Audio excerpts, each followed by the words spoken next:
Hello. അപ്പോൾ ഞങ്ങൾ ഡൽഹി പോയിട്ട് എങ്ങനെയാണെന്ന് മനസ്സിലായി കാണില്ല. ഫ്ലൈറ്റ് ഡൽഹി ഞങ്ങൾ പറന്നാണ് പോയിരിക്കുന്നത്.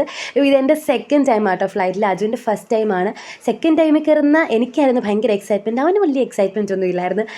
കാരണം ഫസ്റ്റ് ടൈം എനിക്ക് വലിയ ഓർമ്മയില്ല. 2016-17 ആ ഒരു സമയത്താണെന്ന് തോന്നുന്നു. എന്നാലും എനിക്ക് വലിയൊരു പിടുത്തൊന്നുമില്ല. അതൊരു പ്രതീക്ഷിക്കാതുള്ളൊരു ഫ്ലൈറ്റിൽ കയറക്കായിരുന്നു. ഇതും പ്രതീക്ഷിക്കാതാണ്. സത്യം പറഞ്ഞാൽ ഡൽഹി ട്രിപ്പ് തന്നെ അൺപ്ലാൻഡ് ആണ്. എല്ലാം പെട്ടെന്നായിരുന്നു. എന്ത് ചെയ്യാനാണ്, ഞങ്ങളെ കൊണ്ടുപോയ പരത്തുള്ള എല്ലാവർക്കും ഞങ്ങൾ വളരെ വലിയ കാര്യമാണെന്നേ.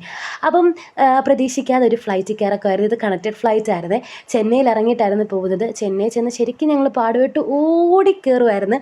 നമ്മൾ ബസ്സിലായിരുന്നു അവിടെ ഫ്ലൈറ്റിൽ പിന്നെ കയറ്റാൻ കൊണ്ടുവന്നു. അപ്പം ആ ബസ്സിൽ ശരിക്കും ഓടി, ഇനി ആരെങ്കിലും ഉണ്ടോ എന്ന് ചോദിക്കുമ്പോൾ ഓടി കൈപൊക്കി കാണിച്ച് കയറത്തില്ല, അതേപോലെ ഓട്ടമായിരുന്നു. അതുപോലെ ഇടയ്ക്ക് ടർബുലൻസ് ഉണ്ട്. ശരിക്കും പേടിച്ചു കേട്ടോ. ഞങ്ങൾ വിചാരിച്ചാൽ ഇനി ആരെയും കാണാൻ പറ്റത്തില്ല, തീർന്ന്. ഒന്നാമത് എയർ ഇന്ത്യയുടെ ആ പ്രശ്നം കൊണ്ട് പൊതുവെ എല്ലാവർക്കും പേടിയായിരിക്കും. അതിൻ്റെ കൂടെ തന്നെ കുത്തിൻ്റെ മേലോട്ടോട്ട് താഴോട്ട് വീഴുന്ന ഒരു അവസ്ഥയുണ്ടല്ലോ, അതേപോലെ തന്നെ ശരിക്കും ഞാനും അജുവും കയ്യെ പിടിച്ച് പ്രാർത്ഥിച്ചിരിക്കുകയായിരുന്നു. എന്തായാലും ദൈവകൃപ കൊണ്ട് ഒരാപത്തും സംഭവിക്കാതെ തന്നെ ലാൻഡ് ചെയ്തിട്ടുണ്ട്. ഇതിൻ്റെ ഇടയ്ക്ക് ഞങ്ങൾ കട്ട് ഫ്രൂട്ട്സും ഷേക്കൊക്കെ കുടിച്ചിട്ടുണ്ട് കേട്ടോ. വേറെ ഫുഡൊന്നും അറേഞ്ച് ചെയ്തില്ല. ഒന്നാമത് രാത്രിയിലായിരുന്നു ഫ്ലൈറ്റ്.